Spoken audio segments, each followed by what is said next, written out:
192 meters and every ounce of speed in your body. That's all that was needed for the first Olympics, or the first recorded one at least. You see, a Cook won it in the 6th century, yet his name echoes throughout all of history. The games are a lot different now, because we honor human ability as opposed to the ancient people honoring their gods. But in a 2018 article titled "The Olympic Games," it says, in 1924, the Winter Games debuted, which led to a permanent increase in both tourism and popularity for the Olympics. In this speech, I will cover the origin, revival, and the modernization of the Olympic Games. The Olympic Games' origin is quite conflicting, with tales and testimonies from every corner of Greece claiming different things. The 2018 article by History.com titled "The Olympic Games" cites the legend of Hercules and Alcmene making the Olympics after he married her, or came down for her mortal body, and they created the Olympics together.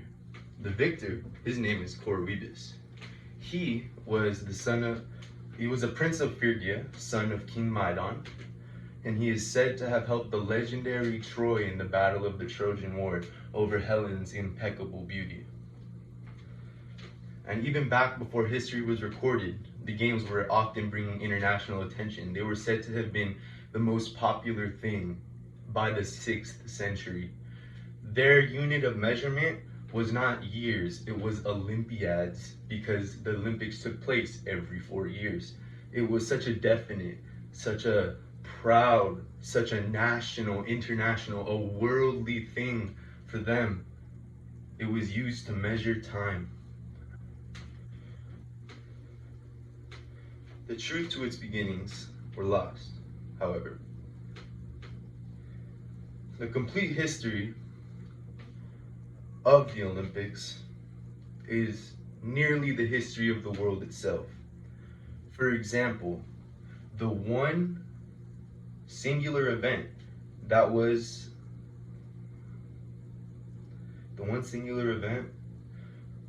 prevalent in the Olympics, the one event that composed the entirety of it, was called a stade. This 192-meter run I mentioned at first. It's a simple sprint, a seaside path covering God knows what.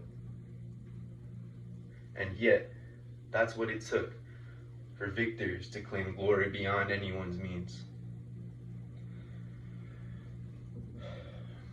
The stade, however, is where we get the modern word stadium. A lot of words have Greek origins. Most, in fact.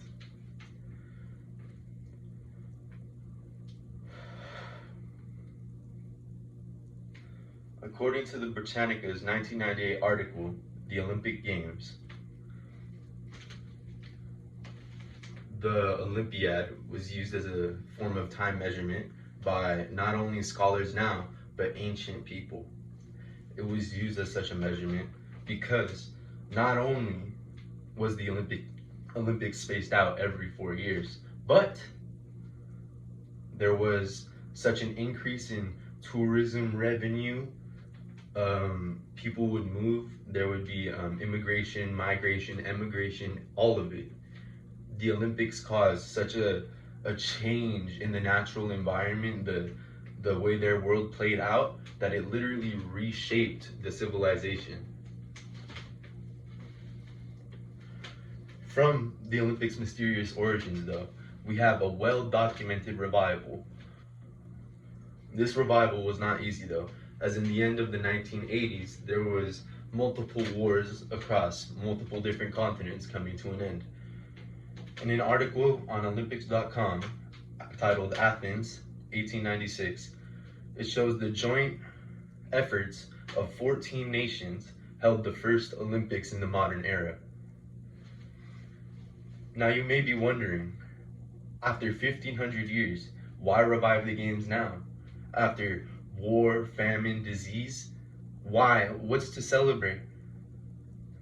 Now, let me explain to you about a man named Pierre de Coubertin. In another article from Olympic.com titled Pierre de Coubertin, the Titan of the 20th century comes into clear view. Standing at only 5'3", he was a boxer, a fencer, and a rower. Prolific, in fact, known as an athlete. Before his death in 1937, he not only created the International Olympic Committee, he not only created the 5-ring symbol, the Olympic Charter, the manuscript that holds the Olympic standard, literally, for the athletes that go and put on the best for their country. And he also created and outlined the game's both opening and closing ceremonies, including the torch, which I feel is one of the most beautiful and meaningful ceremonies in sports, because a lot of other sports are simply national anthems, player introductions. No, the passing of a torch is symbolic, and it has been since time beyond. The passing of the torch is a symbol of a new generation. It's a symbol of a greater heat to come, of warmth, of growth, of life.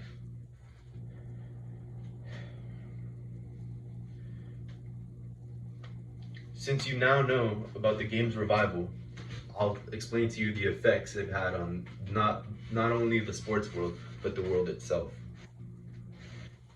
The first game of the modern era was held in Athens, and since then, every 4 years has changed cities across the world, not only bringing tourism, but the finest of athletes anyone can imagine. They have reshaped economic landscapes and will continue to do so. I just want to leave you with this thought. If you were a baker, a cook, somebody who can only run, would you go for gold? Or would you sink back into the darkness of history, never to be spoken of again?